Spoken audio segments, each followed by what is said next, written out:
like you on the stream. Yeah, my face will show up literally right now. Give me a second. No worries, no worries, no worries. And then also like the slides, right? And hopefully you'll be able to get it. Should show up now. My face. Don't know why it's still not showing. The And hell? it Super is weird. different. I'm telling you right now, what I can see is just your normal Discord screen. Yeah, It's not normal compared to what we usually have. yeah. There we Like go. I can see 3 windows. I can see Yeah, your chat. yeah. That's Weird. fine. Can you guys see everything now? You should be able to see me now. I All right, I can just can't. one reach. second. My mom's. I can't Can you even. guys see it now? I can't see. You sure? Yeah, man. Let me reshare. On my Discord, that is. I can't see. I'll share again. There we go. We're live on YouTube. I know that, but I cannot see you in our Discord. You should be able to see me now. Yeah, I can see. Is everyone okay? You can see him. You can. Can we hear everyone? Sorry, can everyone hear us on YouTube? That's something one of you have to check if you don't mind. I think I've done the best I could over here. Yeah, I can hear everyone. Yeah, then no problem. We're solid.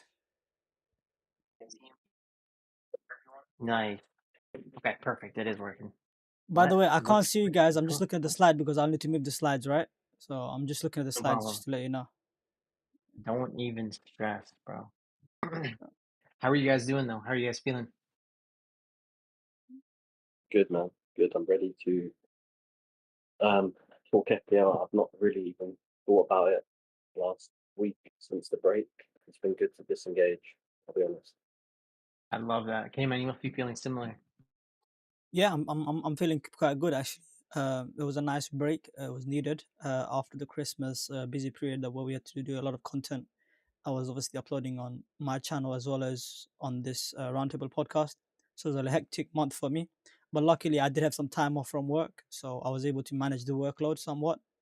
But now I'm Yeah. back to work. So it's going to get a bit more hectic. I hope, due to the fact that there is a decent gap now, I hope I can manage it. But yeah, Mm. listen, I miss you guys. I mean, I can't wait to talk about FPL. So yeah. Yeah, same. Miss you guys as well, man. Miss potting. So it's nice to be back. Welcome back to episode 14 of the FPL Roundtable podcast. My name's Kanji FPL. I'm your host, and I'm joined by my co-hosts FPL K-Man and FPL Stark. So, like, I guess the main topic to really think about is going to be the double game week announcement that was discussed. So, the news was confirmed that Everton and Liverpool are going to be doubling in game week 24. Do you guys have any early thoughts on that? Wait, before I do, I need to invoke my thoughts. Thinking cap activated. So I just wanted to do that, you know.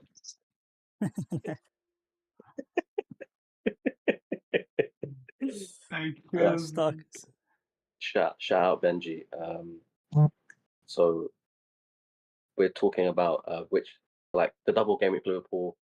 There's a big talking point. Are you going to use a chip, triple captain, like ass man chip? Are you going to pick Kanate or Gakpo? Like, honestly, I really don't know what I'm going to do. It's not good to be talking about it, but this is why I need to actually have this discussion because I'm not 100% set on anything. But I've used my triple captain, so that's out the window. What about you guys? I'll let you guys go first. What are you thinking, K-Man?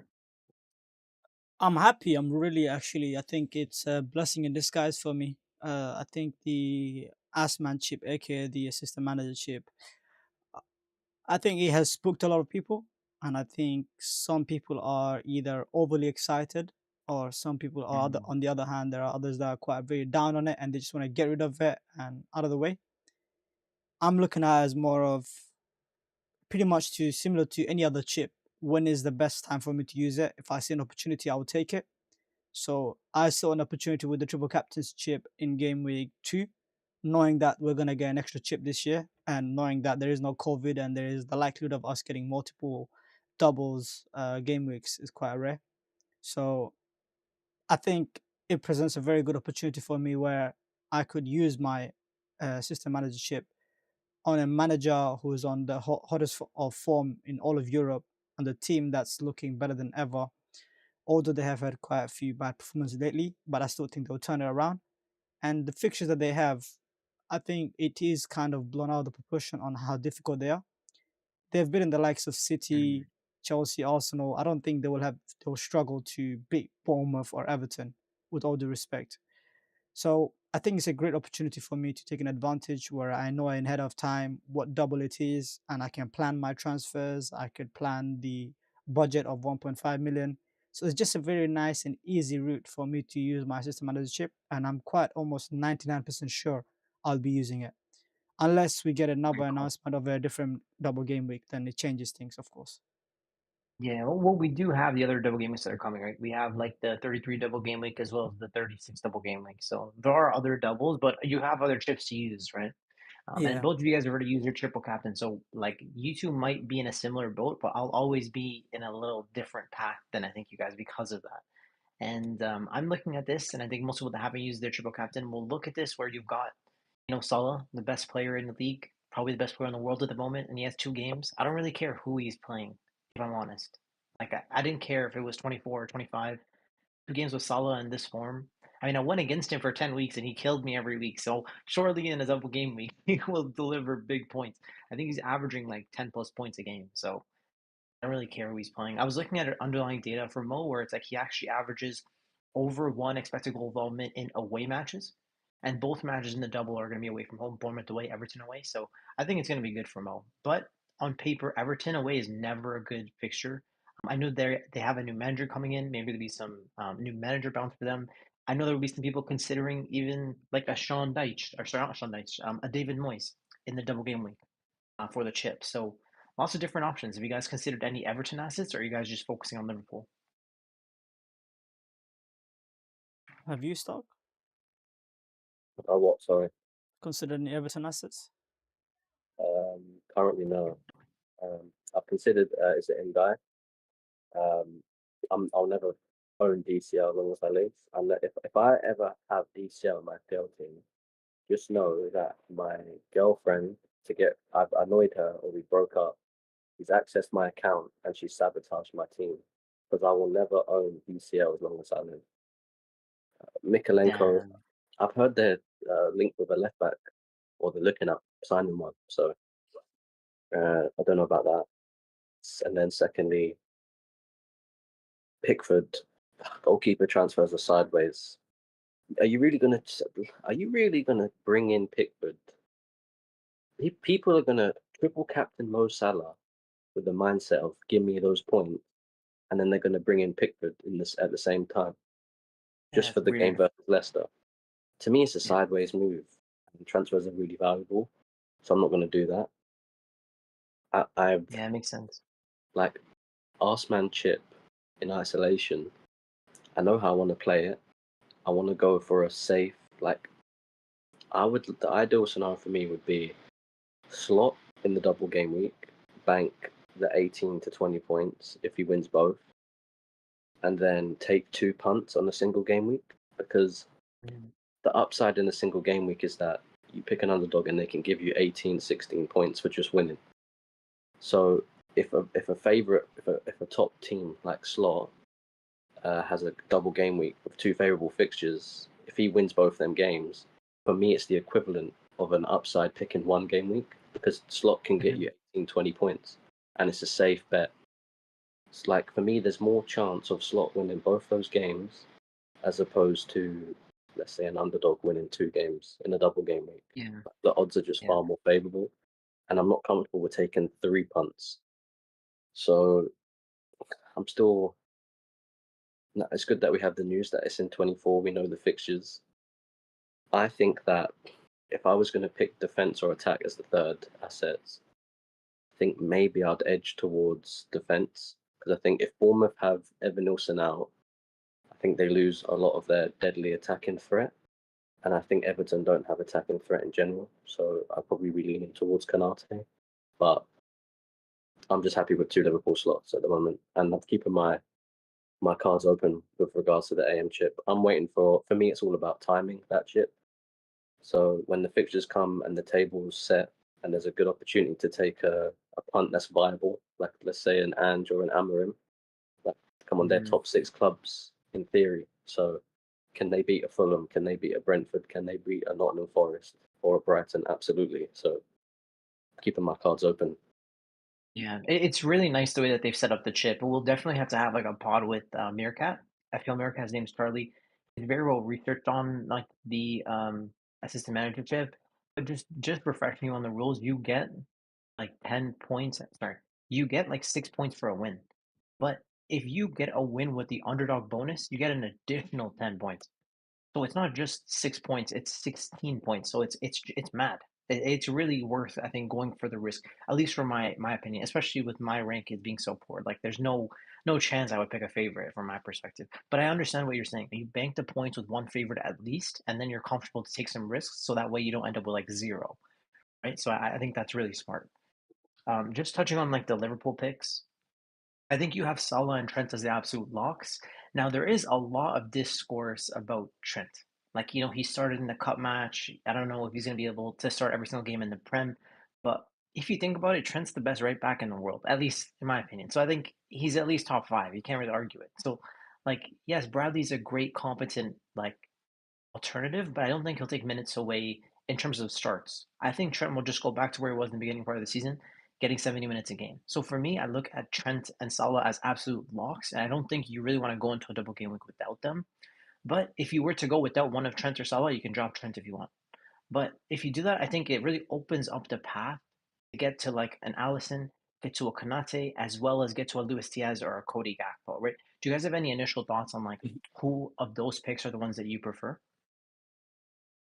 Um, well, interesting. I think there's something that obviously enhances the appeal to actually pick maybe a third Liverpool spot playing as opposed to going for slot, and the fixture congestion. So I believe they have PSV, then they have Bournemouth, then they have Tottenham, then they have Everton. No, they have an FA Cup game, and then they have Everton. So before the first game, they have a Champions League game, then they have a Prem game, then they have the Cup semi-final, then they have an FA Cup game, and then the second fixture. So that's 5 fixtures, like in the space of what, 2 weeks.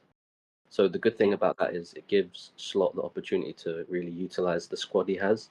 So in my opinion, it's where you are in the Champions League. I think the big boys will be rested in that game versus PSV. You're already through basically, and it's PSV. You can afford to. You've got a very good B team, I think. Um, Mm, and then obviously first team against Bournemouth. Then the cup game, I can see you playing your first team as well.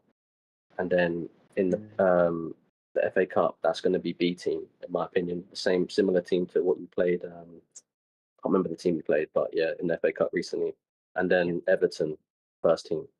So I think it kind of indicates quite well that he has to use his squad. And this, if you can get the right player, I think you can get the 2 starts in the Prem because I think he'll play Yeah. both the first team. Yeah, I agree. I agree. Like, I think, for example, like Diaz and Gakpo, I think they'll both start the Prem games. Like, I think if you look at it like if you look at the spacing, right? You mentioned earlier, like January 29th is the away game in the Champions League. We should already be first in the tie. Then it's February 1st for the away Bournemouth game, which is like the shortest turnaround. That's where I think, it makes sense to maybe, even if you play the first 11 in Champions League, you'd sub them off early. But most more likely than not, it's going to be a dead rubber game in the Champions League anyway, because we're most likely going to be first. So we can just like play the backup team, like you said. 3 days later, we have the Bournemouth away game. Then 5 days after that, it's the Spurs game in the Cup. I think we can again go strong in both the Bournemouth game on February 1st as well as the February 6th game at home. And then like you mentioned earlier, just 1 day gap between the Spurs game and the Plymouth Argyle game FA Cup. So that'll be the backup team. And then it's like February 12th, which is the away game for Everton. So I think you're right with that. Meaning that like Bot will play the first 11 in the Prem games. And this is exactly what I expected.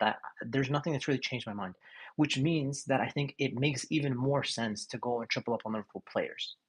Like, that's why I think I'm looking at this run, right?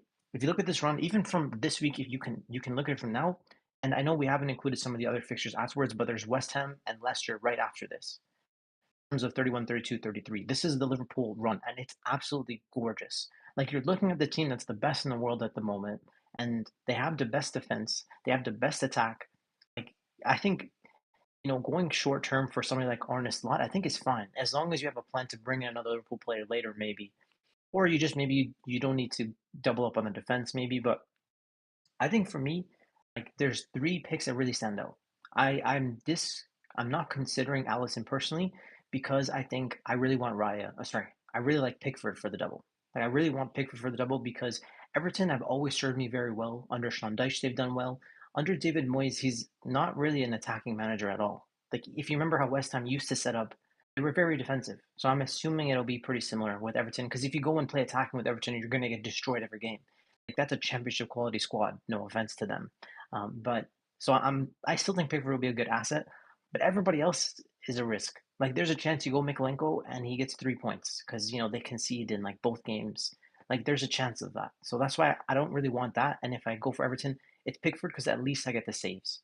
So that's why in my head I'm already discounting Allison, especially because that week because I have Raya in my goal in FPL at the moment, and he plays Man City in Gameweek 24, and that's when Everton played Leicester plus the extra fixture for Liverpool. So it just makes sense for me to make the sideways move of Raya to Pickford because I think Pickford can genuinely outscore Raya by like 7 points that week. If he gets lucky with a clean sheet for the Leicester game, he can outscore him by like 10 points easily. So like I definitely will make that move. There's no doubt in my mind on that. It's so now it kind of puts me in a spot where okay, I'm taking Allison out of the conversation. Salah and Trent for me are locks. And then you have Diaz, Gakpo, and Kanate. And I think if you go for one, I think you don't really switch it. I really think if you pick one, you stick with it. And I saw the emergence of Diego Jota. Now, for me, Jota is the best finisher at Liverpool. And so I think he will be there to take minutes away from both Gakpo and Diaz. But it does seem like Slot has this favorite front three of Diaz up top and then Gakpo on the left. If you look at the underlying data for both players, Diaz is actually slightly better in terms of expected goal involvement per 90. He's at 0.56, whereas Gakpo's at 0.51. But it does seem like Gakpo has nailed down that left wing spot. And whenever I've looked at Liverpool and the way that Salah plays, he likes to cut back onto the left foot. He's either going for the far post or he's crossing it to the back post more often than not. And so I want that left winger in my FPL team. And so it does seem like Gakpo is that guy. Now, the thing to say on Gakpo is that he's picked up form since the Euros.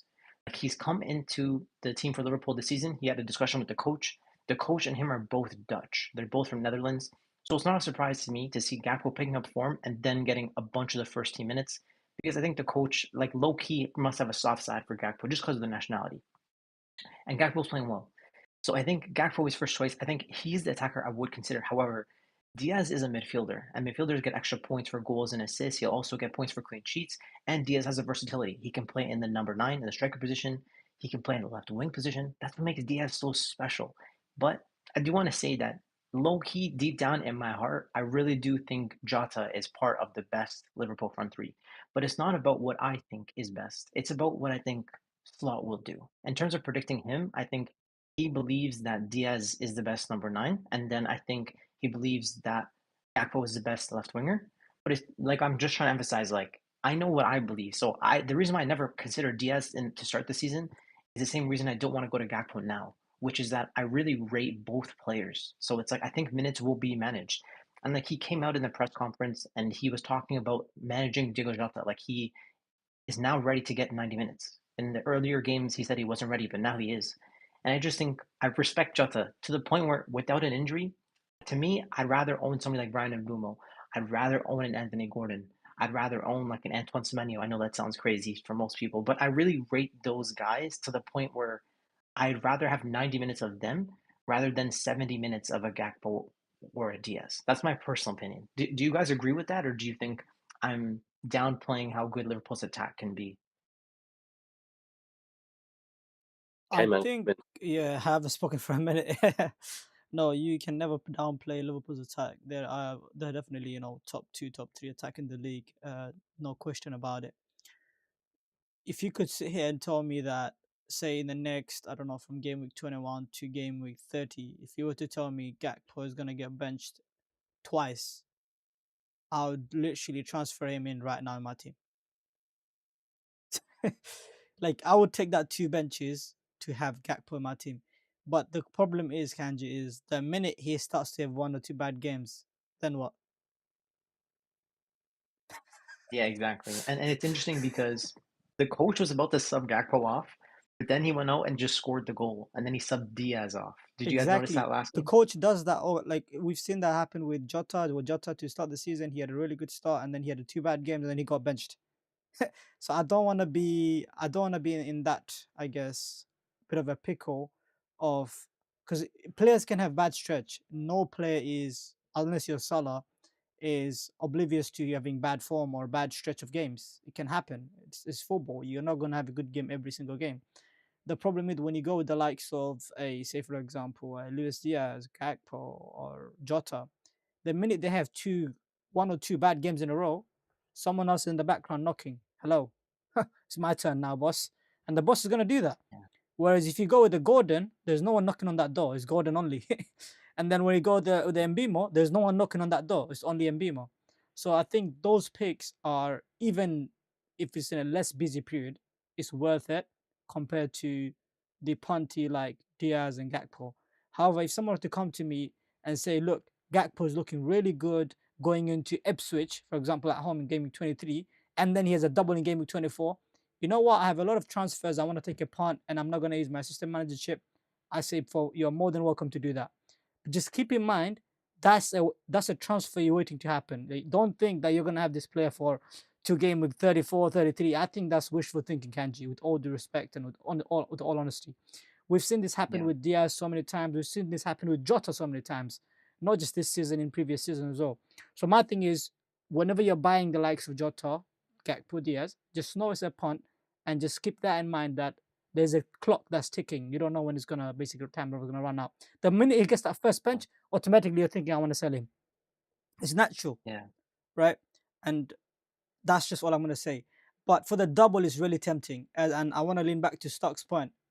If you want to be safe and you don't want to worry about it, you don't want to, you don't want to think about it for like a, let's say, I don't know, 10, 15 game weeks, just get an Alisson or a Konate or a Van Dijk along with Trent, and then just live your life. And you have Salah, of course.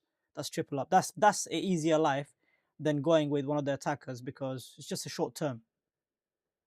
Yeah. But I don't even look at Liverpool as a short term though. Like I look at them very long term. Like I look at them next 10 weeks. They're gonna cook. And I just remember like they No, but have you're a patient Leicester manager, and Kanji. West Ham. You're a patient manager. Even if Diaz gets, or Jota has a one bad performance and he gets benched, you're not going to sell him. There are managers who I'm seeing in the community right now that wants to sell Diaz last week, literally, even this week. Um, And that's because he got benched the last 2 games, right? If I'm not wrong. yeah, So yeah, yeah, I guess it depends on the manager. If you're not going to get spooked, or you're not going to basically, shoot your pants the minute they get rotated, then it's okay, take the risk, because it will be worth it, because look at these fixtures. I'm sorry, like Bournemouth, I know, but they're like, I know they have a good defense, but it's not like they're prime Chelsea, like where they kept 30 clean sheets. They're not that. They're not like, I can see Liverpool scoring two bro. plus We can Bournemouth. go into all of these games. Like if you take Nottingham Forest out and you look at 22 to 30, we'll probably average 3 goals a game. Yeah, you guys can go into any of these teams and score goals. Any of these teams. So I am not going to sit here and say that double attack is completely useless. It's just that it's too risky. And I, that's why I would avoid it. I can't lie. For me, for my mindset, I'll tell you where my mind's at. Third Liverpool spot for attackers. No chance in hell for me. I'm not doing the rotation game. I think there's too many good options right now. So yeah, Diaz, Gakpo, Jota, none of them are an option for me. They haven't been since the last 3, 4 games, even the start of the season. I will not own any of them. They're all too good in their own right. And Mm. like you said, if one of them has a poor game, Slot has the ability to just bring the other one in, and you can put these trust in them because they're all quality. And I think, if we're being honest, they probably walk in most teams and start. So, not an option for me. And I don't like doubling up on a defense. The only defense I would ever double up on is prime Chelsea, where they conceded 15 goals in the season. Yeah. Yeah, the thing is, it's like if you go, okay, I didn't even want to include Van Dijk on the graphic, so I'm really glad Cayman was on the same page as me. Is like, I don't think it's worth going there. I think I'd rather go to Canate because he's so nailed, and I'd rather have the money spent on the Gabriel spot. Like, I don't No, think, no, no. If you want to get Van Dijk, you just get Trent. I'm sorry. I just don't see because what's the price difference? 0.4? yeah, it's If not I'm that not wrong, much. I'll point double 0.4 or check point right now. 0.5. I think, listen, that 0.5 is absolutely worth spending on Trent, especially if he does play the next game and he's not a benching or a rotation risk. I just Cayman, think yeah, Go It's on. Can you do point me a 8 now. favor? Sorry to Yeah. interrupt you. Can you bring up the fixtures? Have you Yep. got Sure. like fixtures for? Yeah, I have it. Yeah.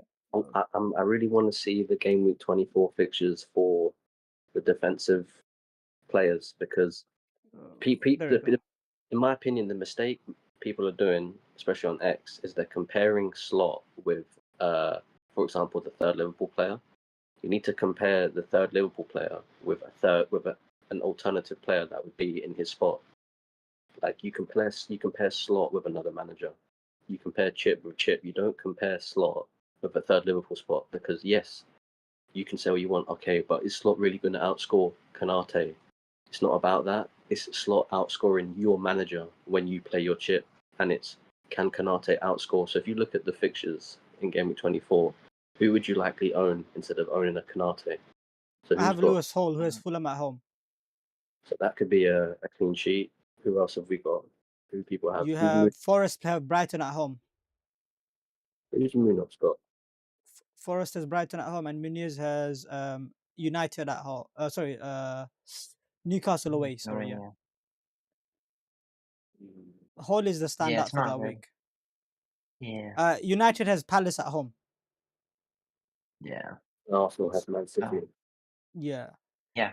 It basically goes to emphasize how important I think getting onto like a Liverpool defender is. Like in that week, I think Liverpool defender, like for example, Konate could get 10 points that week. He'll get at least 8 points in that week. He'll outscore any defender that they have by 4 points just in the double. And then you have Ipswich before and then Wolves at home after. Like, just makes sense. Here's a question You're managers just have to ask themselves, right?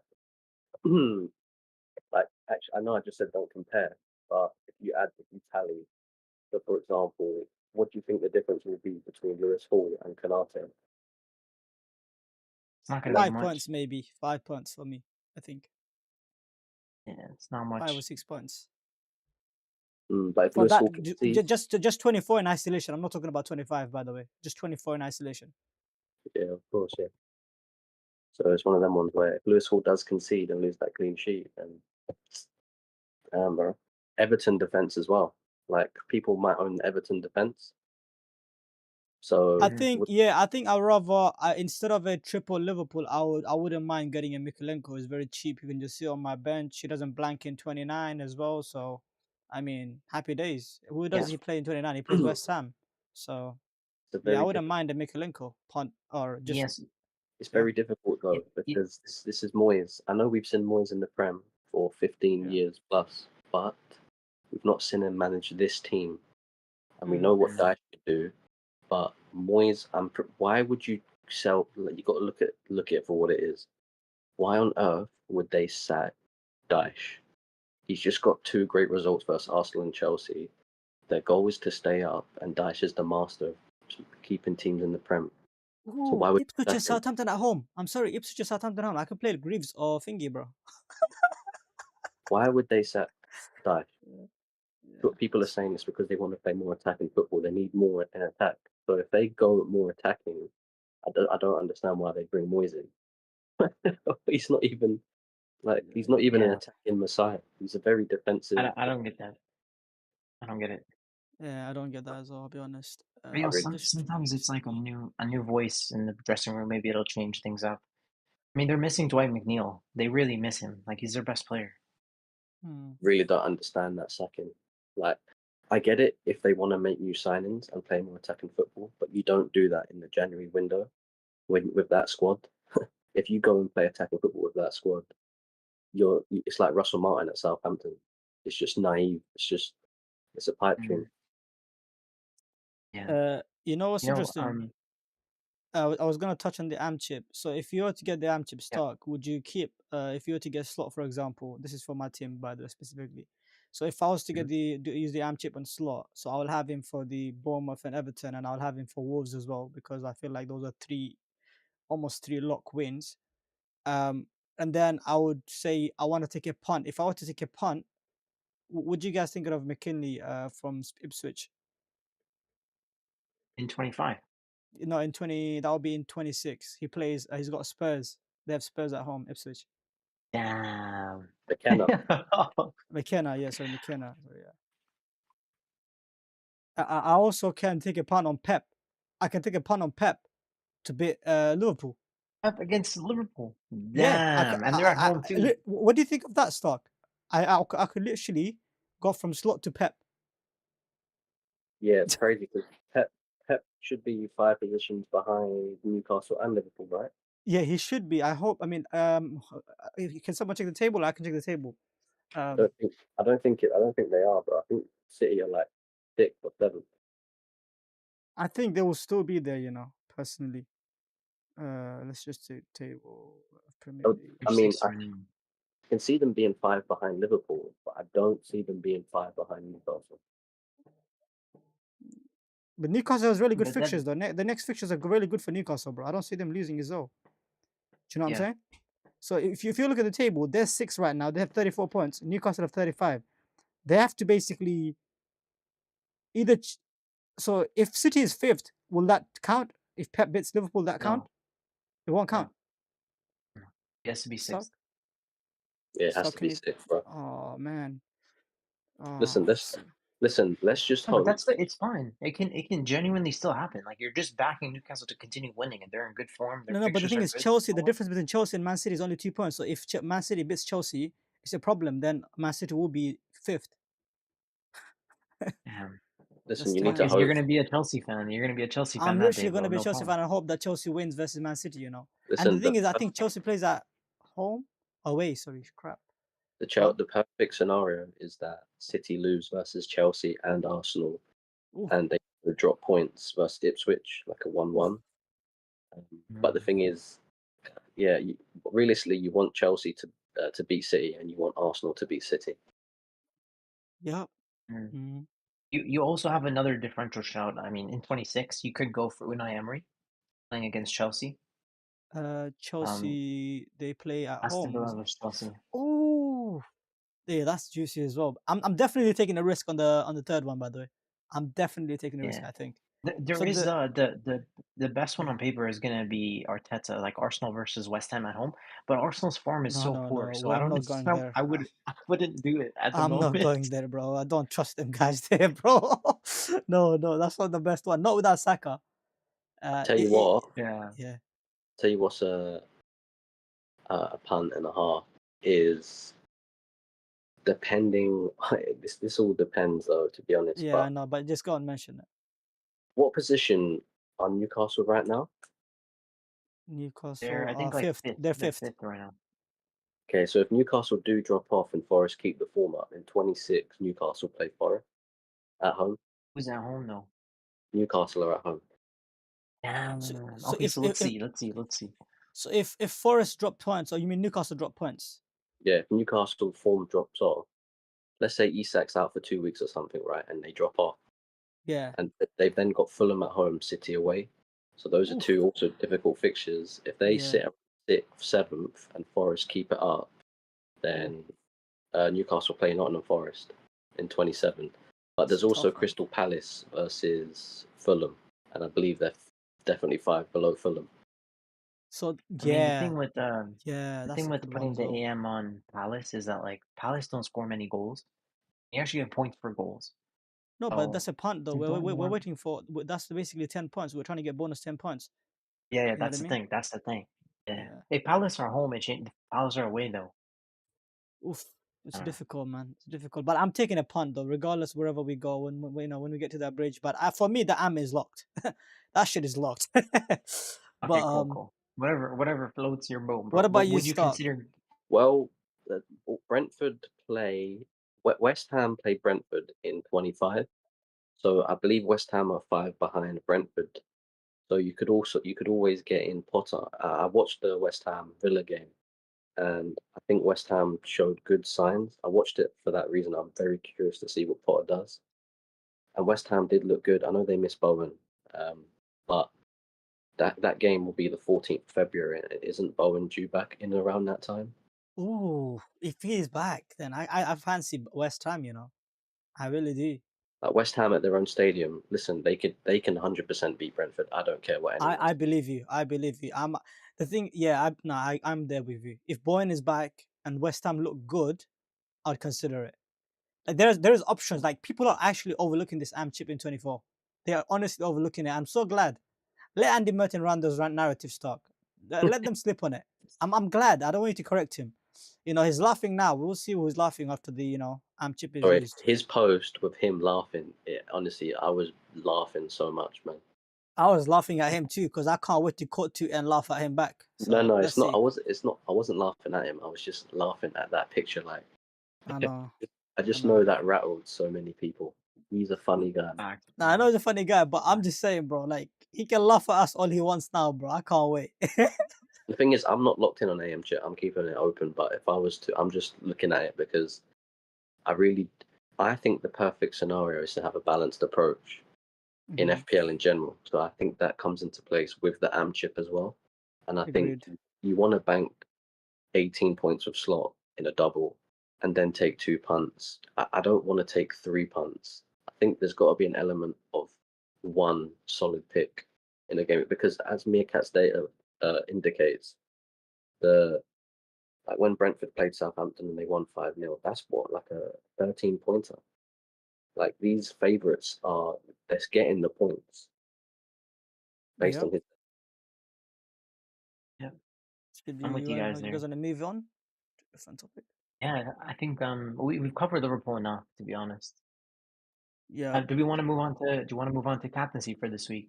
Yeah. Do you guys Yeah. have any like thoughts on what you're thinking? We Before I have some want to move really to good options. captaincy, I want to Okay. touch on the Jesus replacement. That's personally for myself. Okay, what are we thinking? What are we thinking? It's a bit of selfish of me, guys. But those who own Jesus and you're in a bit of a predicament this week, there are options are quite lame. There isn't too many good options. You got Chris Wood, who's got Liverpool at home, I believe, and you have Mateta with Leicester, which is a great fixture. And I already own Jackson and Isak, so those two are out of the conversation for me. And if I was to go cheaper, there's Raul and JP, of course, but JP has an injury now. Um, do you guys have any suggestions for me? You didn't mention one more cheap striker. Delap, sorry, there we go. How can I forget him? Mm, Delap, of course. But his fixtures are quite difficult. That's the only issue. yeah, and Delap's not the type of guy I want to play every week, but I still think he's a good pick. He's just really No, he's a slept good on. pick, yeah. Um, uh, Off the bat, I'll be honest. For me, the safest option is Chris Wood. That's what I'm thinking currently. I haven't made the transfer, but Mateta is also tempting due to his fixture run. And third option is potentially Wissa, but it's kind of a week or 2 weeks early there. Mm, Um, I don't I, even think it's early. Man City's a good fixture for him. Agreed. um, Stav, what do I you think? I own Jesus as well, and uh, I've been looking at Mateta because I already own Chris Wood. Hmm. Um, like I said, I'll never own JP again. So if you ever see him in my team, this is because Kanji's actually logged into my account, and he's brought him in because Kanji loved him. He somehow found out my details and brought him in, or Benji, one of them two. They packed my account because he will never see my team ever again. Fair, fair, fair. Okay, okay. He Mateta, did pick up an ankle injury, by the way. yeah, he's made of glass, but long may he reign. Long may he reign in your teams. Listen, he probably got that ankle injury doing the catwalk in his modelling shoot. The bum. Anyways, Mateta, like you mentioned, Kanji, they don't score a lot of goals, do they? So, I don't really, I don't think he justifies 7.2 million. I really don't. So, like No. Tottenham, you got Solanke. I really like Solanke because he's nailed, and Tottenham have a good attack, and they do have good fixtures coming up, but they also have a bit of a fixture congestion with the FA Cup and the semi-final second leg. Carabao Cup. They're in every competition. They're in Europe as well, stock. They're playing And, 4 competitions right now, and and they have the potential to go to finals or semi-finals for all of them. yeah, they do. And also, if they win the semi-final, they blank in 29, don't they? So, and I don't Yeah. want to use my free hit in 29. So, Mm. Solanke's not really an option for me based on my team, but I can see why people own him, and I think he's genuinely a very good striker. He's overlooked because he is nailed in that attack, and he's definitely on pens in my opinion. If Son's not on the pitch, and Ooh, Big Tom. Son's been Yeah. inconsistent. I could see him picking up an injury or being benched, Mm. rested, and then Solanke's got some pen share there. So Yeah, I mean, If we have El Professor from our group chat, bro. That guy's been cooking this year. He loves Solanke, and I think for good reason. Like I've loved him at Bournemouth. I remember in preseason, I honestly was about to make my whole entire team based on Solanke a 38 game week hold, but then he moved to Spurs and it changed the whole picture. But I still love the player. There was a news, by the way, about Richarlison back in training, and he's going to be part of the squad in the North London derby. So that I do feel like Solanke is gone. I'm going to go from 90 minutes to 75 minutes, but I still think he starts every game. But maybe, which is what El Professor's opinion, which was that he thinks Richarlison will take minutes away from Son. What do you think of that? Richarlison, Mhm. Son definitely needs rested. So like Son just doesn't justify his price tag. Like does he? Because you can tell his age is creeping up with him. Like he's always worked so hard on the pitch, and if you give that level of output when you get to this age, I think it catches up with you, and he needs to be a bit Yeah. smarter. So he definitely does need. First, also, they're honestly not organized at all. They play very back and forth, bro. Like the players waste a lot of energy, bro. Like it's so frustrating to watch them. Sometimes if you're cheering for them, it's like, bro, get it together. Like organize yourselves better. But that's how they play, I guess. Yeah, for sure, man. But that's what I'm saying. If you don't have Chris Wood, I think he was just the easiest transfer in of all time. Would you play him to this week though? Um, if I'm in your position, I'm just rolling. Okay, man. In all honesty, and I'm benching Jesus, and then I'm bringing in Chris Wood as soon as the game's done, and you know he's not injured, because then Yeah, you've got more yeah, transfers, and he could get injured in that that's Liverpool game. true. True. What about Enzo to Rogers? I have exact funds for that. I just don't know how Everton are going to play. That's the problem. Yeah. Yeah, Um. Rogers is a sneaky pick, bro. Rogers is a sneaky I, pick. The I the in haven't my rated him opinion, all season, but mhm. I would rather just chance Enzo rather than wasting a transfer on Rodgers. You're right. You're right. thanks, bro. And the fact that we don't know if Liverpool, I think we're expecting Liverpool to beat Spurs because if they're in this many competition, I don't know if they can put their best team out for that semi final in Anfield. I don't know No, if they they will. can. Same. They will. They will. That's why I'm put off Tottenham play even truly. Like, and will listen to how arrogant he's kind of put himself on the line. I know it's a bit of tongue in cheek, but Yeah. and he's being factual. He always wins trophies in his second season based on his Yeah. career, and he's Mm. been saying, in that thing he went, I'm going to change it to I always like. So he's kind of putting his balls on the line. So I think he's going to have to, go for this. They've got the upper leg. They've got the upper hand. They're 1-0 up. He's got to. Right. Yeah. You're right. You're right. It's crazy to see Fair the enough. odds percentages were that like it's still 50-50. I couldn't believe it. I thought it would be Spurs like 70%, but I guess Liverpool's a better team and they're at home. Second leg. What's Yeah. your So thoughts on the keeper? I know Kanji mentioned something about the keeper. Bournemouth is not being able to play their main keeper. What do you mean, yeah, so I Kanji? think it was like Keba. I don't know if he's from Chelsea. Stark, can you Yeah. confirm? I don't know if he's on loan or what's the Yeah. situation there, but I was reading Yeah. he's ineligible to play this week. Yeah. So obviously, Todd Bowley's strategy is to sign every goalkeeper in the world and then loan them out to the Premier League so that they can't start them. Um, we've got about 50 goalkeepers on the books, and Kepa's one of them. So yeah, you can't play against his parent club. So is that a good thing or a bad thing though? In terms of Palmer captaincy, now that we moved on from the Jesus replacement, as you said, we agree that Chris Wood is the most obvious if you don't have him, and obviously Jackson and Isak are good options as well. Just to finish up on Jesus because I own him. Yeah, go on. I'm tempted to just bring in Stewart, the 4.4 million striker, Whoa. and just But dead end because it also unlocks the 1 mil I need for slot as well. So then my that question to Damn. you is, why? Then what's the what's the question? So let me just think. Then how do you plan to deal with blank game week 29? well, you can always bring Delap in around that time or That Cunha. that but then why spend two transfers on it though? Why not just do like Jesus right down to Delap now?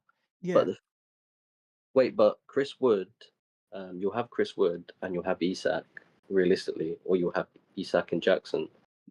So Isak will be the one who blanks. Um, you'll have Chris Wood. Like you, you're seriously telling me if you're planning not to free hit that you won't have transfers to maneuver. Like you're gonna have to spend a transfer somewhere. Why not just use No, one? but no, no, but bro, I have like 1.2 million tied up in squad value in Isak, bro. I'm Like I not selling can't Isak. sell him. Listen, I'm not recommending you to sell Isak. I'm recommending you to use a transfer on the third striker spot. Oh yeah, yeah, yeah, oh yeah. I see what you're saying. You're basically saying you go down for Stewart, get the money, and then go back up later. I get what you're saying. You have to do that Okay, if you like the rest of the team in your midfield, right? Because okay. I have yeah, one question. Sorry, Stock. You gave me a good idea. The only reason why I didn't think of that move, I didn't want to do that move, is because I wanted to have a good team or a decent team for blank game week 29, and I know it's a long time away still. If I do bring in Stewart, by the way, I can genuinely afford Gordon from Enzo to Gordon. I wouldn't make that move. That's I wouldn't. I wouldn't do that move. oh, really I It's okay. wouldn't just do that. that move. No, the reason why is Yeah, go because on. I know you're a big fan of Press, Yeah, and he constantly reinforces that transfers in this period, due to the chips we're going to use and the blank, you need to make robust signings. So you need to bring in Mbumos, Bruno Fernandes, like Cunha's, Chris Woods, like these kind of players. You can't bring in Gordon, who's going to blank in 29, and then drop Stewart like to a dead end striker and have Isak. that's basically me shooting myself in the foot and kind of setting myself up for failure, because I already have like Reeves and Burgess as well, so I'll have already four playing Oh players my that goodness. are not gonna play. And then you take into the account if Liverpool blank, you take into the fact that if there is Newcastle already blanking most likely, so there's just too much players that I'll have to deal with. So that's why Gordon move is just not for me. But I could also get Mbimo. Yeah, but listen, and Mbumos. Damn. Look what United were doing to Arsenal in the counter attack. Brentford. I Yeah, know Brentford aren't.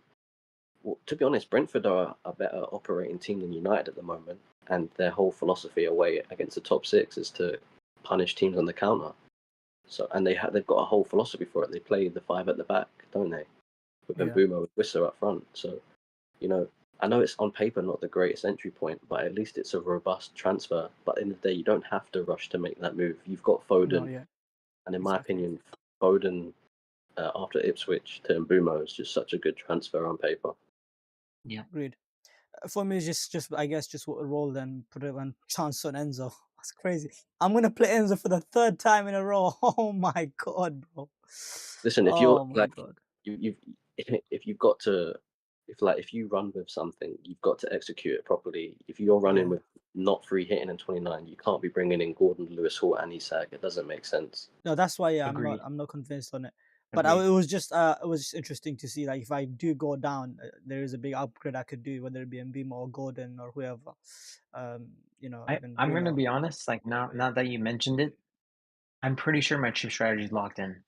As soon as Liverpool win against if Liverpool beat Spurs, that means Liverpool are gonna blank in 29 and double 33. That means Palace and Newcastle are blanking in 29, doubling in 33. I own Isak Hall, I own Eze, I own Trent, I own Salah. I'm probably gonna own Konate. That's gonna be six guys. Pretty sure I'll just free hit 29 if Liverpool advance. If they don't, then I'll be fine because my Liverpool players will play. So That's I true. think That's true. chip strategy is going to be really interesting. You really got to be careful, like which players you bring in. It's unfortunate Agreed. we Yeah. don't know who's going to advance for Liverpool Spurs. Like it's Yeah. unfortunate. Yeah, Yeah. man. I think it's going to be Liverpool though. If I'm honest, like if I had to gun to my head, I'd be shocked if Liverpool don't beat Tottenham in the Yeah, second. this is what I feel like I'm trapped in a box, though, Stock. I feel like there are so many options I could take. There's so many routes I could take, right? As I mentioned, right? I could go to a cheaper striker, and I could go to a Palace attacker. For example, I could get a Raul or a Delap, and I could get a, for example, what's his name, a Palace midfielder, not Eze, the other one. Sorry. I forgot. Sar, sorry, I could get Sar very easily, right? Or I could even get Eze. Like there are multiple options I could take. The only worry I have is that those players that I want to bring in actually blank. So if Dilap doesn't blank, if I bring in Sar or Eze, they blank. So I don't know if Mm, yeah, it's a tough situation. Chris Wood next yeah. week is the move in the striker. Yeah, He doesn't blank, and yeah, he's on pens, and he's been killing it. He's been proving it. Bruno Fernandes is that you've got Ahmad. So you got Ahmad, right? yeah. I have Ahmad. Yeah, Yeah. we'll get into it, my team. Yeah, but yeah, go on. You want Mbumo for Yeah, Enzo because yeah, that's what dropping Stewart does. Like instantly, you've added what the third highest scorer in FPL asset in midfield in your team with good Yeah, fixtures coming up. Wow. Third yeah, highest scoring is crazy. Wow.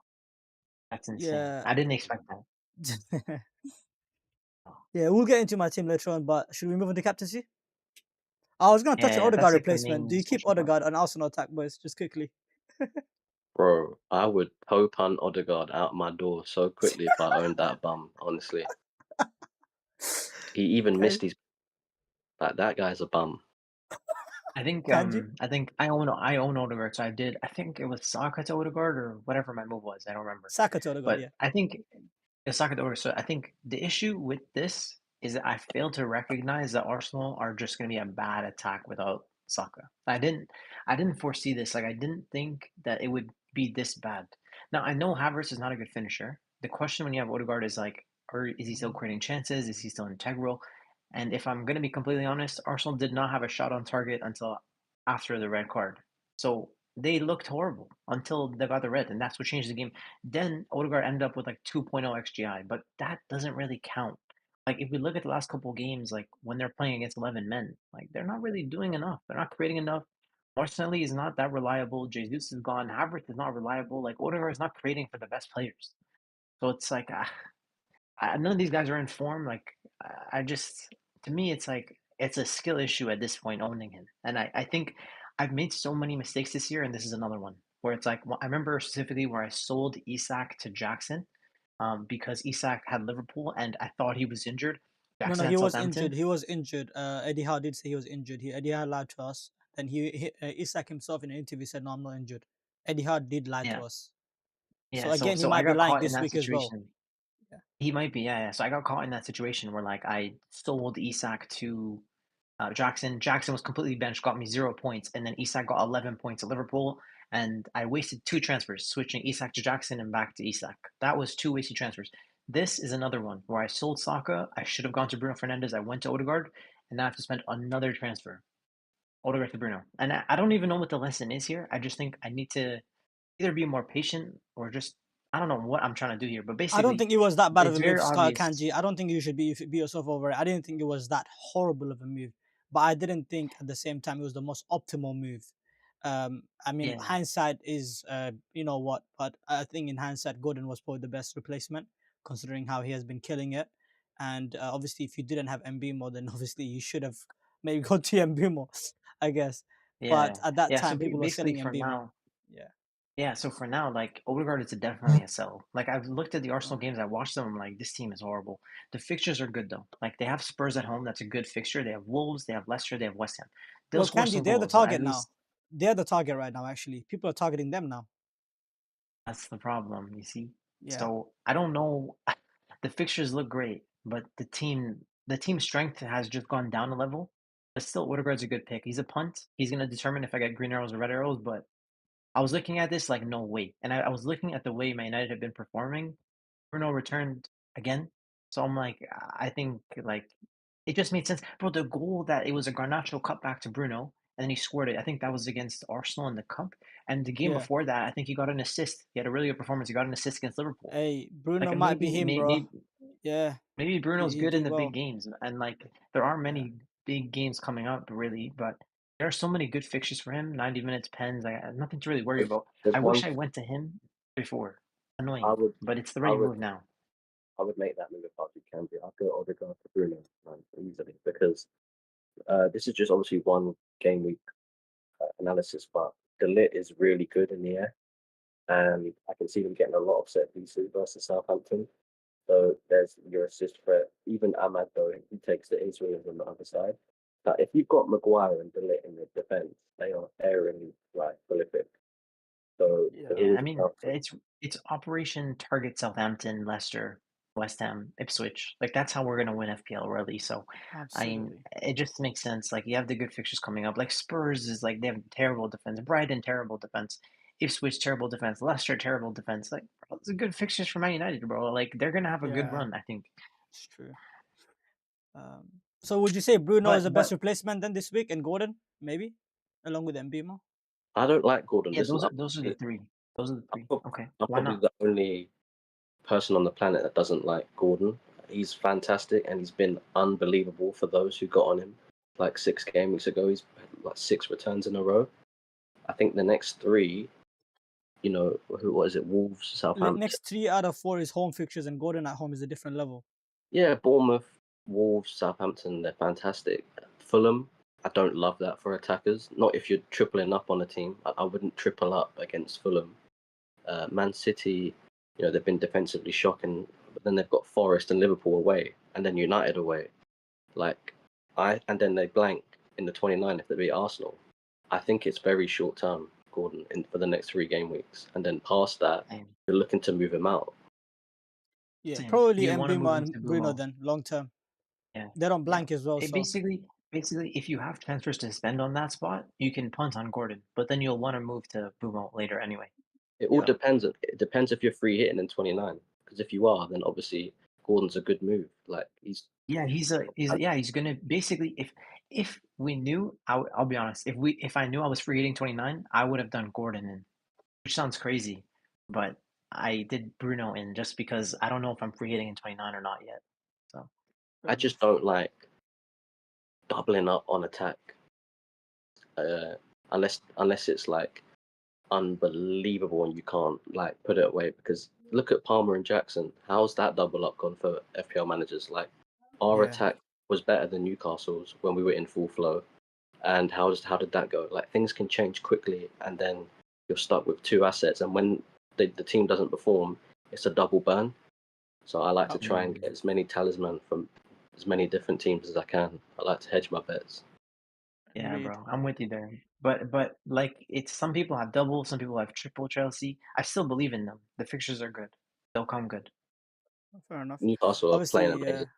Gordon's Outside shout, of course, Eze and Sar if you wanted to go cheaper. But yeah, they have good fixture on too. So Let's not moving talk on. about Eze.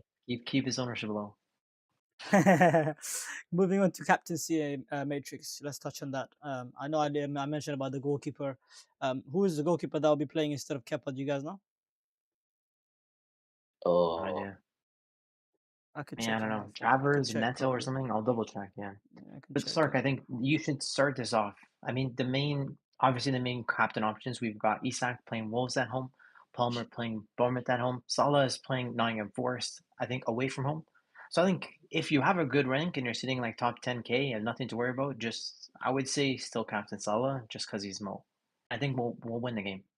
I'd expect Liverpool to score 2 goals. I think Salah's still a good cap. But Stark, eager to hear your opinion on Isak versus Palmer and specifically like what you're thinking, Lavia news, that sort of thing. um, I will be captaining. We need to update this, by the way, because it's showing fixtures from 11. Yeah, Um, they don't have. That's the only one we've got. They haven't. The Lego Man hasn't done anything latest, unfortunately. okay. Yeah.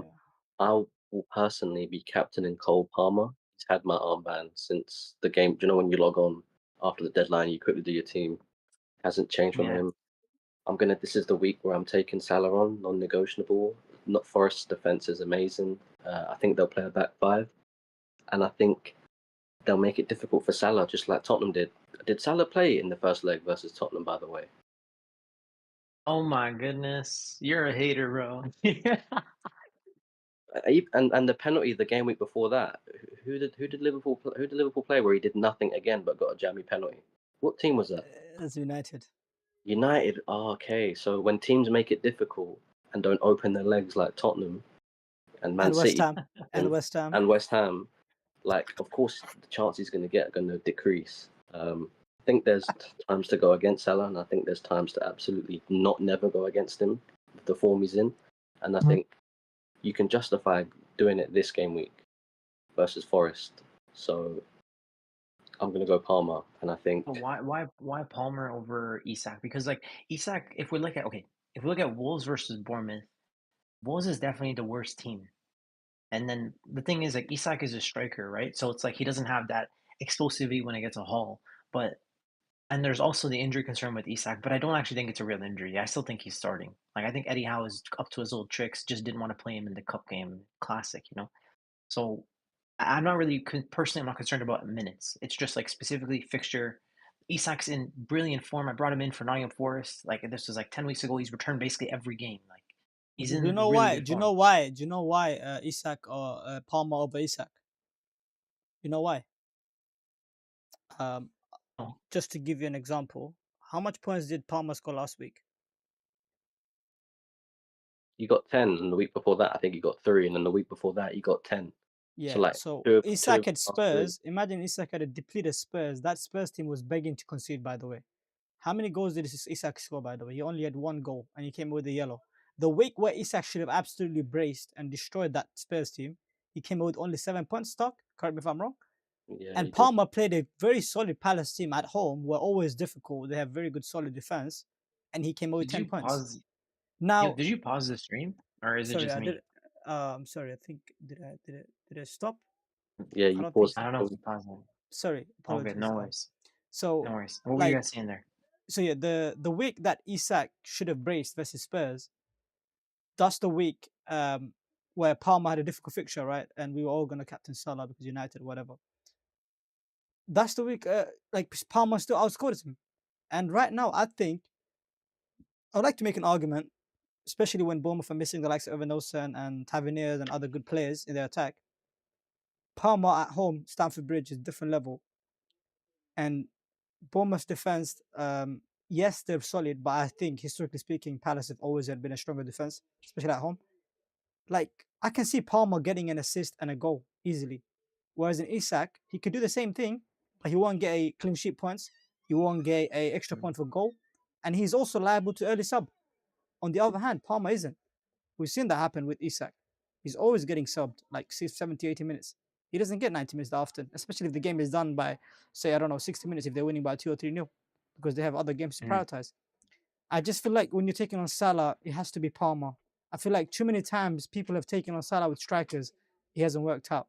The only few times that he has worked out is when we've taken him on with a midfielder. So the likes of Saka, with the likes of Palmer. Those are the only times I guess we somewhat survived or beat him. So I think honestly, you take him on with Palmer over Isak. Although Isak does have a better fixture on paper. Okay, I'm sorry, yeah, I'm assuming you guys are on the same page there. So the question that I want to add in is like, would you consider a Bruno Fernandes captaincy, or is that too crazy? I'd consider it in my thoughts if I had him. I'm planning to get him, to be honest, myself. Whether it's this week or next week, I'm not sure. Preferably this week. And if I had him, he'd definitely be in my considerations. I just don't like the fact that they've just had a very grueling game that Mm, went to extra time and penalties.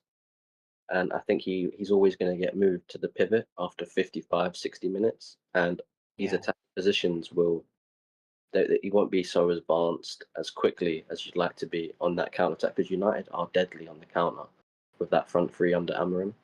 And if he's the Mm, one in the pivot, he's gonna be the one gate crashing the box late on for a cutback, which is obviously still good. But if I'm comparing him to Palmer, I would just rather go for Palmer. But obviously the fixture is much better for Bruno. But yeah, yeah.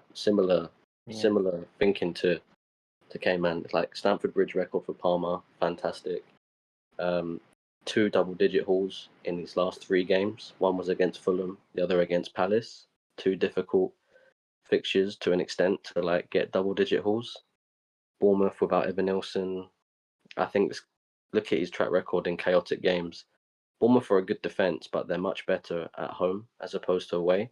Because if you look at the data United put up against Bournemouth at Old Trafford, even though they lost 3-0, look at Bruno's XG in that game. Look at the chances he had. He had very dangerous chances. He had a lot of shots as well. So if Palmer can get that volume, I think he will convert because he's so elite at converting chances. One Yeah. last thing, Stark, I want to mention that we all forgot.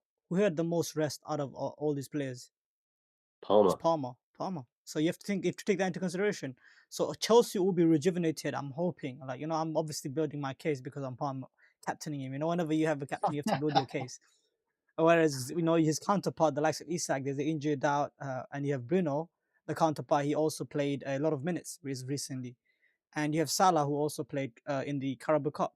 So if you're comparing like rest aspect of things, Palmer had the best rest out of all of them, and we know how important it is for players to get rest. exactly. So yeah. All right, cool. Yeah, I'm going to be honest. I have no idea who I'm captaining at the moment. Come on, Isak, we gave you so many good Palmer, reasons. Come Bruno. on, come No, no, on. I get it. I get that. I respect it, and I think Palmer's probably the right captain. But I just really love Isak, bro. So Yeah, we'll see. I just want to touch on short. If you're shopping this week, which teams are you targeting to buy from, and which teams would you avoid? Just quickly from both of you, looking at the fixtures.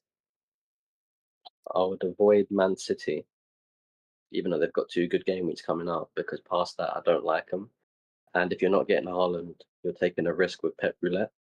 Um, United, I would invest in because they don't blank in 29 and they've got good fixtures coming up. Ooh, Crystal Palace is a sticky one. I don't like their attack. I'm yet to be until I see something, then I'll move. I can't gamble on Palace attack. I need to see it first. That's the way I see them. Obviously, we've got new managers with Everton and West Ham, so I think that once again you might want to target Everton for the double. So just keep an eye on how they play, and then also keep an eye on West Ham because there's a left back for West Ham. I think his name's Skulls. He started versus Villa. He got man of the match. The fans loved him. He played unreal for his debut, and I think he's 4 million. So there could be a 4 million starting defender on the FPL card soon. Hmm, interesting. Kanji, Interesting. Yeah, just Palace and Liverpool. Yeah, it's funny because they might both blank, but that's the players I'm looking to target at this moment. if you have double Liverpool, I would say you don't need to load up on the third one just yet. Just wait till closer to the double game week. Maybe you try to buy them in 23. Forest is not the best entry point, in my opinion. But they could just go out and obviously trash Forest as well. You never know. So I would say I don't want to say avoid Liverpool because they're doubling, but yeah, I wouldn't say this week is another entry point. City, I would avoid. I would say invest in United as well. I think like the next couple of features are really good for us. Newcastle, invest in them, but if you have luxury transfers to move them out for the blank, only then invest in them. And I also think you could invest in the Spurs attack if you are similar thing with Newcastle. You can invest in them if you have luxury transfers. But top teams for me, United, I would say Newcastle, and then I would say probably Palace. These are the teams I'll say. Nottingham Yeah, Forest. If you don't own Chris Wood, you want to get him after this game, and their defense is elite. It's been elite. It's a skill issue that so many of us don't have anyone in our team. yeah, Like you've got Sells, he's just been killing it. You've got Nico Williams, who started like the last six, and he's 4.3. He could be a good fifth defender. I wouldn't have him mm, as a fourth defender, but as a fifth one, at 4.3, yeah. he's very very good. And Murillo, I like Murillo. 4.6. He's a bonus point monster, and he does have a lot of aerial threat. It's just it hasn't come off, and I could see it coming off. And you get Murillo over Milinkovic. either one's good, but if you're trying to save as much money, I think Murillo. Mm. Shout out to one player, but the Welbeck is back. Would you guys consider him? Because that could be a nice replacement for Ah, Jesus. Ipswich is a good entry point as well. Yeah, is he back though? yeah, Properly? I go. He's Danny back in Welbeck's training. great, Yeah, bro. He's a yeah. great player. Great player. It's He's 5.5 as not playing. well. He's a very good, I guess, enabler if you want to call it. Um, Yeah. I prefer JP, fam. You know how I am. Yeah, surely. Like as much as I hate JP, surely you would just go JP over Wells. Fair enough. Fair Yeah. enough. Let's move on to the. Do you want to touch on the chip strategy, Kanji, a bit or no? Yeah, so like double game week 24 was confirmed. So Liverpool are going to be playing Bournemouth in that double. We had the graphic as well. And just keep in mind, Everton also played Leicester in the double. And the teams that are going to be playing in the semifinal in the EFL Cup are going to be the ones blanking in 29 and doubling in 33. So let's just keep an eye on like the Liverpool and Spurs game. And that game is going to be happening, I think, during game week 24. So just be careful and mindful of that. So you'll coordinate that with your chip strategy as well. Fair enough. Moving on to the PFC from our last week. I had an absolute shocker. I had only one. I only got the Salah captaincy right. My flop as well as my punt did not go as I anticipated. Still struggling, trying to climb a big mountain. But listen, hopefully I can make a miraculous comeback next week. Kanji, you're next. Yeah, I'm just trying to check out if Gakpo returned that week. He This Gakpo was returned. game He week scored versus 19, right? United. He scored versus United. Yeah. Alright. Oh, but this is game week 19 or game week 20, but either way, he returned Oh, in sorry, both I might games. have put the wrong number. It should be game week 20. Sorry, it should be game week All 20. good, all good. Yeah, yo, we're cooking, bro. My punts keep returning. I think captaincy was good as well, but I think Pedro Porro got something. He's got something. I That's think why he got you an only got assist. 2 points. Yeah, you Yeah, got so I got something. 2 points. Yeah, damn. Pedro Porro, man, this guy, bro. I don't know what to think of him. Like he has bad fixtures and he still returns. Ridiculous, bro. Yeah, Anyway, yeah, 2 points is solid. We'll take it and move on. Yeah, I'm yeah. laughing because IBK is getting on to K-Man for putting Iwobi as a punt. Yeah, I just thought Ipswich are just gonna be leaky, man. I don't know. Yeah, it's a tough And one. not I'll hold that L. Ipswich are like they're playing very solid. They're playing like Nottingham Forest, but obviously not as good. They don't have the Yeah, same caliber of players, but that's how they're like approaching games. So they're making it as difficult as possible. yeah. Facts, bro. That Big was a read. bad punt from me. I'll be honest. Foden, Gone. Yeah, I'm 2 for 3. That bum JP did nothing and got a penalty that wasn't even a penalty. You owners need to count your lucky stars because you got 2 deflected assists and then a penalty that wasn't a penalty. So we move on. so currently That I'm was really still bad. behind 22 got 22 points. Kanji has got Oh 27 my and goodness, yeah, brother. Okay, man, we're putting distance between you every week, fam. I know, man. It's difficult, bro. It's hard out here, bro. It's tough. uh, yeah. Yo, Stark, you're literally need to start dropping points, bro. Every week you go 2 for 3. I think the only way to beat you is if I go 3 for 3, man. Yeah, I need to catch up, bro. This week, I think, yeah, I guess I'm going with Mazraoui because I just want to be a bit safe this week. I think the clean sheet is locked for Southampton. I hope so. And flop is Guardiola's playing Brentford away. Brentford are a tough team to play at home, so I'm expecting them to concede. And Palmer captain, as I said earlier, reasons as to why. He at Stamford Bridge is a different level, and we saw what he's capable of. Like Palace away, we didn't expect him to do much, but he still did he scored an amazing goal. So yeah, Okay, man. Wasn't you bullishly on Salah at the start of the week? Or am I wrong? no, I say that every week. Salah is permacut. I say that every Oh, week.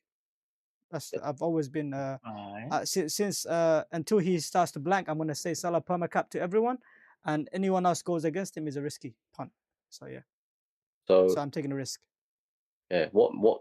So everything you've said about Palmer, is that what made you change your mind, or was there No, something no. that? What made me change my mind is the last two performances from Salah, as you said Yeah. very well. So I had to take the recent information into account. I saw him versus Spurs, he didn't do nothing.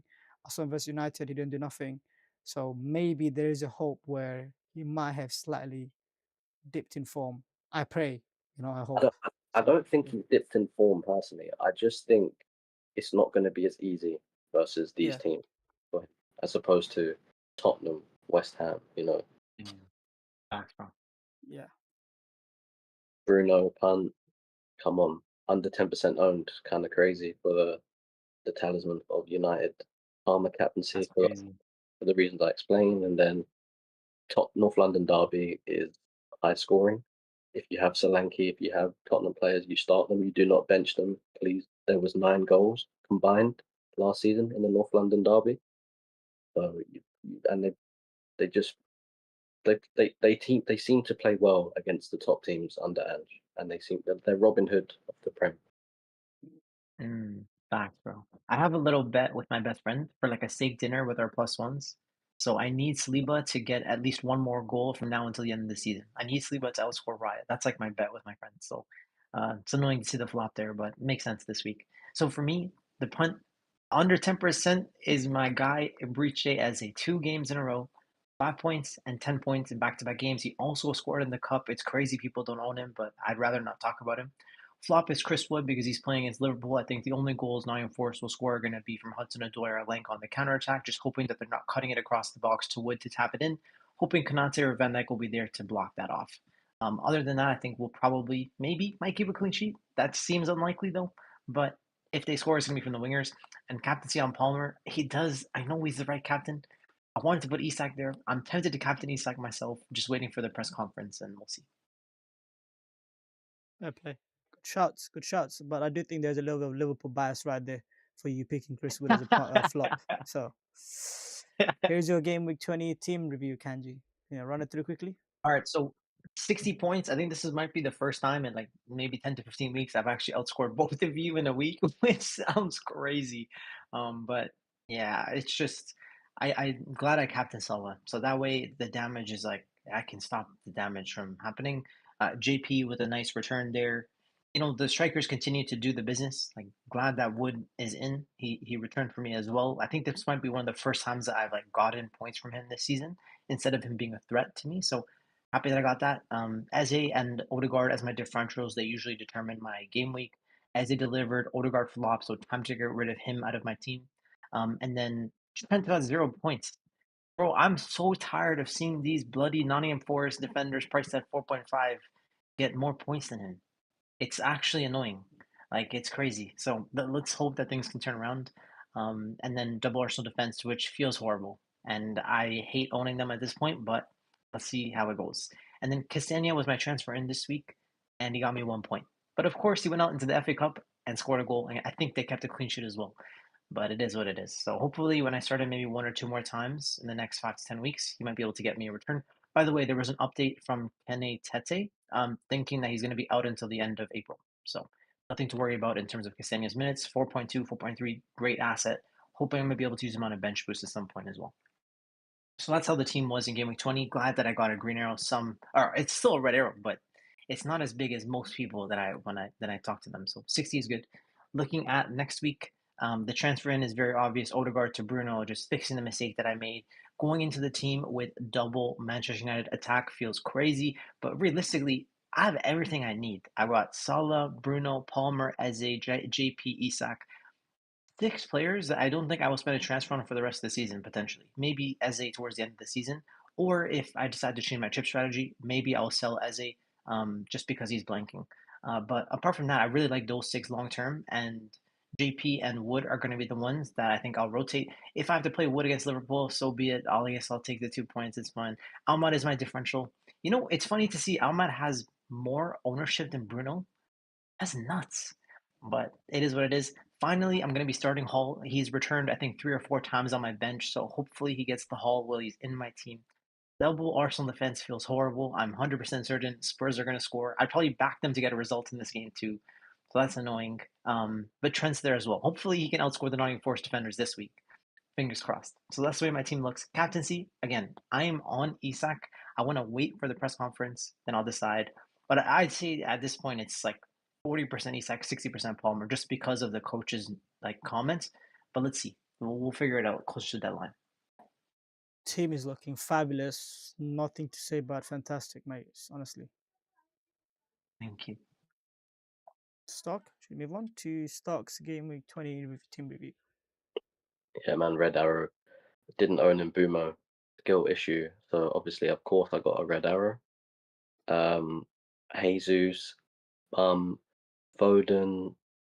Low key, Foden's a bum, but he was lucky to get a return because playing out wide, I don't think he justifies his price tag. I'd say Haaland owners are very happy, to be fair, because there is like it's controversial who to pick for the third striker spot at the moment. And then Haaland, he's just like the obvious best one to have. So I imagine Haaland owners are so gassed right now.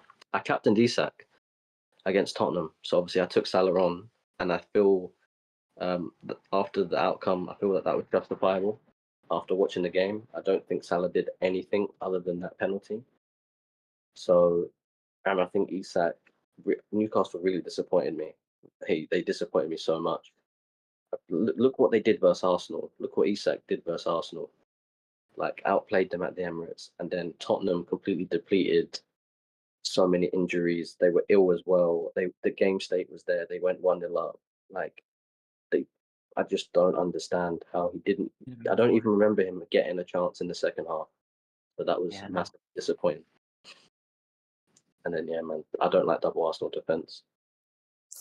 Me neither. Is what it is. But Yo, you know what you shout out mentioned to you, by earlier the way. about Sorry, just a quick shout out to Stark, by the way. It takes extreme amount of balls of steel to take on Salah when he has 197% EO, nearly 200%.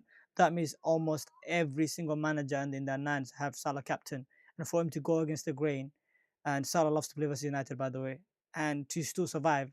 Respect to him, and I feel like he was hard done. Isak should have had more returns. And yeah, respect Stark. You're playing your game your way, not you're not being forced to. You're not letting the game dictate your decision. So yeah, yeah, got exactly. Agreed. I'd say the only thing you mentioned was Bumo, and like, bro, Bumo is a crazy guy. If you really look at his data from this season, he has 6.5 XG and 13 goals. That is madness. He's never done that ever over the course of his career. bro. So He was let's see playing what right happens. wing back, bro. I don't want to hear it, bro. He was playing right wing back when I owned him. I don't care. I saw him. He can get all the holes he wants. Whenever I buy him back, No, I'll no, buy him back. But that's not yeah, my point. My point is like, how reliable is that finishing? Like we don't actually know. So let's see. He's never done this in yeah, his career. Like this is like Son levels of outperformance. So yeah. let's see if he's that guy or not. Fair enough. There we go. Stark, you're Yeah, giving too much expression. Yeah. just one last thing on taking Salah on.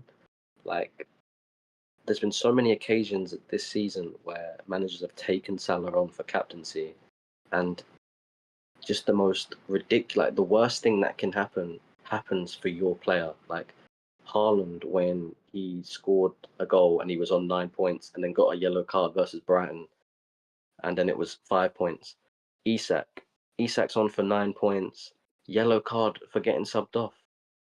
Like these are things that, and then he gets what, two bonus instead, or one bonus instead of two, like, or instead of three. It's just luck. And then Salah gets a penalty after doing nothing. Like it's just crazy, bro. Salah's just, he's just everything falling in his way. Yep, agreed. I've got two free transfers, Palmer's cap. I'll put two options. One, I roll and just play this shit team and then make three moves next week.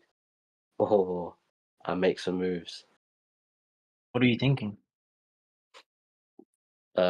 Jesus to Stewart, or actually, I'm thinking Gabriel to Nico Williams, and then Okay. Bruno, Kulu to Bruno. But I don't really want to do that. I'll I keep just Kulu, bro. I'll keep Kulu. I would not sell him.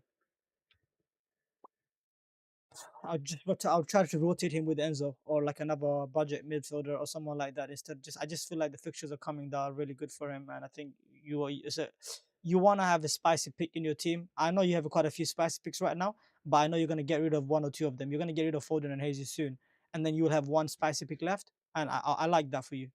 That's your rank gain basically. Whatever he does, he's basically your Solanke. You know how Emil had a Solanke for 2.2% EO or some shit. So I think you keep Kulu, bro. yeah, man. I would say that like Bruno and Bumo from Foden and Kulusevski are straight up upgrades from those two. No, but he 100. can get Ahmad for Enzo, and then he can get Mbimo for Foden. So what's the Yeah, difference yeah, there? but just like in general, like Bruno is a level above Foden in terms of If FPL. only if United are consistently performing like how we have been performing Yeah, the last two games, exactly. only then I would agree Yeah, with yeah, you. But if you go back to playing shit again, then hell no. yeah, makes sense. No, Yeah. I just, I get the temptation. The Gabriel downgrade to upgrade Kulu makes a lot of sense. I'm Uh, 100% getting rid of one of my Arsenal defenders. So Yeah. it's just a case of don't like making transfer moves on a goalkeeper because all they can give you is, in my opinion, a clean sheet, a few Yeah. points for saved. Yeah, what whoopty woo. And then the defender in Lewis Hall, like a Lewis Hall is upside. Like he can give you a 15 pointer, a 12 pointer. So I'd You rather don't just not. own Lewis Hall? Damn, bro. So I thought you owned him. no, I'm not, I can go Gabriel to Lewis Hall, and then I can bring in Ahmad for Enzo. But I kind of want to just get Bruno instead of Ahmad, man. I don't know. I think Same, Bruno. I same. flip Fair flop enough. between this Same. decision so much, and I think there are positives to Ahmad. He's cheaper. United are still inconsistent. So if Yeah. you invest in Ahmad, it's a lot cheaper. and there's less risk with the money. But then Bruno has just so many routes to points. They're not comparable at all, bro. Bro, once you put Bruno and Bumo with Palmer and Salah, you have the four best mids in the game. Realistically, you do. And then it's like you just have to work on that fifth mid and then your striker rotation, and you'll be fine. And Isak is there. So you basically have five of the best attackers in the game. Straight up. You know how I feel about Bruno, so I can't recommend that for Yeah. you personally. I get So that. Yeah, I get it. I get it, and bro. I know I have a bias there, so I don't want to comment on that. Yeah. If you like Bruno, The then go fact for it. But the fact you can do this for free is crazy. What? Anyway, it's up to you. It's your team. I do think if you can do Gabriel and Hall and say Kulu to Bruno, I think that's a 2 upgrade for this week Yeah, same. specifically. Short term thinking, I'm not thinking long term. Same. Like, But again, that Bruno, as could I be said, it's a yeah. risk, right? You're not. It's not guaranteed that this guy's gonna consistently perform and get these returns, and it's not guaranteed that United are gonna continue to look good.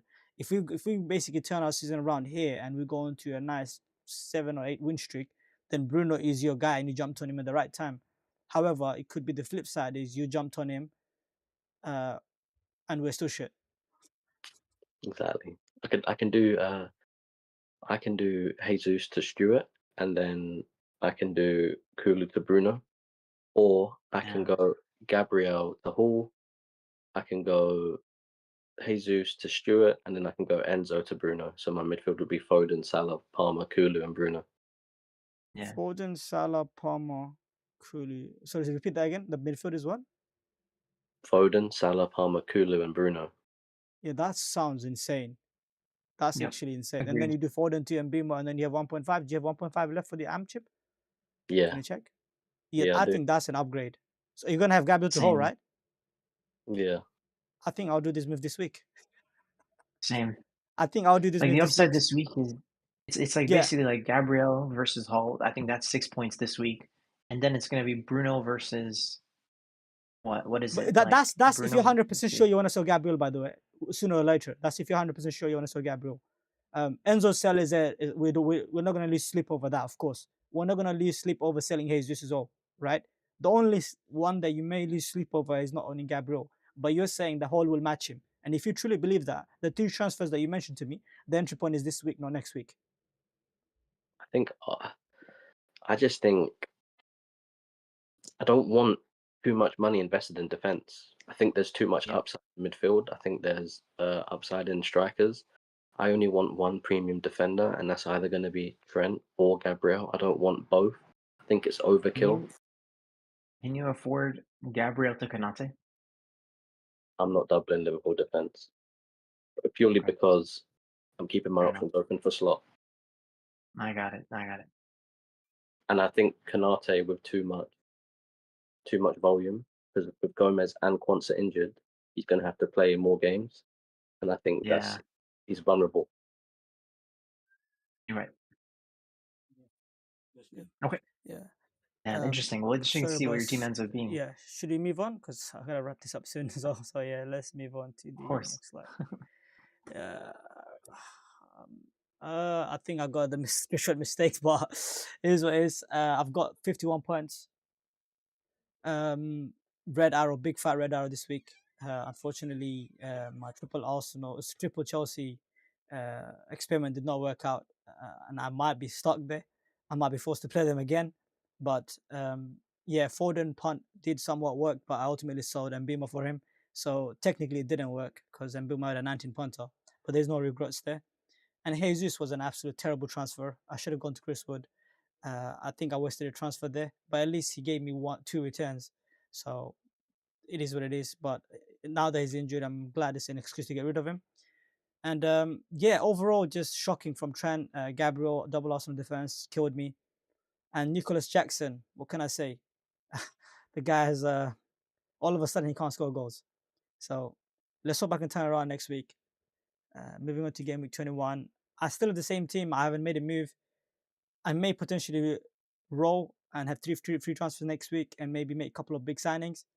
But I could also look to maybe sell Jesus to Chris Wood this week and just play Wood. Otherwise, just start Enzo. But I'm not so keen on playing Triple Chelsea. Another route I was thinking is to get in Rodgers. I do like his next 3 or 4 fixtures, other than Arsenal, of course. but there's a potential that he may blank in 29. So that's what's putting me off. So I just feel like I'm trapped in a little box right now where I can't maneuver too much, knowing that there are blanks coming up, as well as the fixtures are for some of the players that I want to get into. The entry point is not this week. For example, Chris Wood is next week. But I might just swallow that bullet and just get Wood in this week or just Yeah, roll. I'm not sure. I'm in a very tricky that makes situation. sense. Yeah, that makes sense. But If you yeah, want Wood, I think you might as well go now. It's up to you if you want to play him or bench him. I mean, if I had Enzo, I'd start him over Wood, but I know that sounds stupid to most people. yeah. So any suggestions? I guess I already asked, to be honest. So yeah, man, it's Yeah, tough. yeah. I would roll. It's nice to see the defense with Hall in there, right? I mean, like Yeah. Stark has Munoz. It's basically Munoz versus Hall is like the difference between your defensive. And Robinson, of course. A lot of people have Robinson too. So yeah, Yeah, I would roll, K man. How many free transfers have you got? I've got 2. I'll have 3 next week. Yeah, man, easy roll. Just start Enzo. Yeah. yeah, yeah. So tough, Jesus, man. Triple Chelsea, man. God, bro. Jesus won't drop tonight, will he? I need to check. I'm not sure. I don't think he does. So if he doesn't drop tonight, then I like don't lose value. It's fine. Even if it drops, I don't lose value. Do you yeah, have there any you money go. in the bank? I got 0.5. I can go to Mateta if I want to, but Yeah, you know, if you like that move, Mateta, it does make sense if you like yeah, it. If you If you like like, Mateta, now is the entry point, basically. Yeah. but yeah. my point is you got to stick to your guns, and I've heard you say you don't like Palace attack, so I feel like you're kind of being hooked by content creators for getting Mateta because you're kind of going against what you believe in. No, you're right. Facts. Right. No, but I did think about covering that attack though, because when the team is so highly owned. But the reason why I'm saying covering that because I remember I missed the boat on Wolves attackers, and Wolves attackers did punish me, especially the likes of Larson and Cunha. I completely avoided them, so I don't want to basically make that mistake again, Stark. If you remember, I Yeah, said I don't like Wolves attack. I don't know, they're unpredictable, and everyone was loading up on them, similar to what's happening with the community right now. Everyone has one Palace attack, almost 90% of the game, if not so 80. yeah, but Whether it be didn't you? Munoz or gone. The bigger issue was it's what you went with instead. You went with Raul Jimenez, and he was doing nothing. Do you really think No, Chris I Wood? couldn't afford Cunha. I couldn't afford Cunha. Sorry, I So couldn't go to Cunha because I didn't. I was restricted in other areas. yeah, but it's like my point is, Yeah, um, if you don't get Mateta, yeah, they might score 1 or 2 goals, but if you have Chris Wood when he has Southampton, I don't think it's going to be detrimental. I think Chris Wood can match. yeah. It's He's just the gonna fixtures outscore after him. that. He's It's gonna the fixture. It's the actually fixtures outscore after him. that, isn't it? Yeah. In Nketiah, I remember there was a quote from Glasner saying we didn't sign Nketiah for this much to put him on the bench. So Yeah, Facts. I don't see I don't like Mateta's price point. I don't think yeah, he's done much this season to warrant his price point, and I think yeah, it's a gamble punt based on the fixtures. I understand it. FPL is all about fixtures, but I just don't like their attack. yeah. Yeah. And I mean, they're I blanking don't as want to well for see sure. this like Yeah, yeah, and I don't want to say this crazy, but I've actually captained Nketiah before. Like, I actually rate the player. That's why I can't go yeah, to Mateta myself. yeah.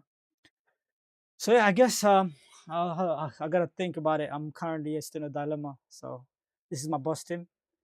I might roll out, or I might bring in Chris Wood, or I might just I don't know. It's difficult. I Listen, guess tune into deadline to find out. Yeah, you've got to roll or bring in Mateta. Like you can't bring in Chris Wood for this. Like I it think doesn't make sense. Yeah, having 3 free transfers is more important than bringing in Chris Wood and then benching him.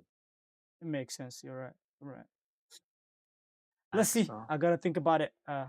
Unless you want to start Chris Wood though Nah, nah, over nah. I don't Enzo. want to. I don't want to. I don't think. Yeah, Yeah, same. Liverpool. Yeah. Yeah, yeah. Your team is easy, bro. Stark's team is way more complicated, bro. Stark, you Yeah, have so yeah. many moving pieces, man. Yeah, I Uh, can also bring in Mikalenko from Gabriel and then get Bruno for Kulu and I then don't have like that. I Have don't like that. Miko in place for the double game week. Yeah, that's a bit too early. But I wait, think. I don't know. go back to your team. Go back to your team. Yeah. So you would have like Mikalenko, Robinson rotating for one position, basically, right? I don't know how that rotation looks like, but Yeah, essentially, yeah. If the But I roto would, is good, then okay. maybe. but Yeah, I I would haven't like looked at that. more scared that the injured left the centre back from Wolves. He's getting replaced soon, So I'm keeping an eye on that Skulls from West Ham. Obviously Lewis Hall, because obviously dropping Foden enables a lot of money. So Yeah. like, Yeah. Interesting. So Like let's my wrap it up, defense will boys. have so much more money than yours if you end up dropping Gabriel. Because my defense would look like Gabriel, Kanate, Trent, Hall, Robinson. Yours would be completely different. You'd have like Munoz, cheapy, Trent. So I think I'd have an extra maybe 1 to 1.5 mil spent in my defense over you. But that means you can get better attackers, basically. yeah, exactly. Thanks, bro. Right. All right, boys. Yeah. Shall Sorry. we? Yeah. Just wrap Was it there up. any? Were Yep. there any questions in the chat? I wasn't able to see it today. And go to No, the stock. Oh, no, where there's is it? not been.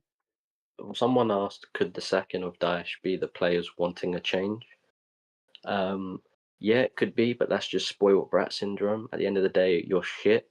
If you want a change, go to the championship and play attacking football in that league because you're not good enough to play attacking football in the Prem.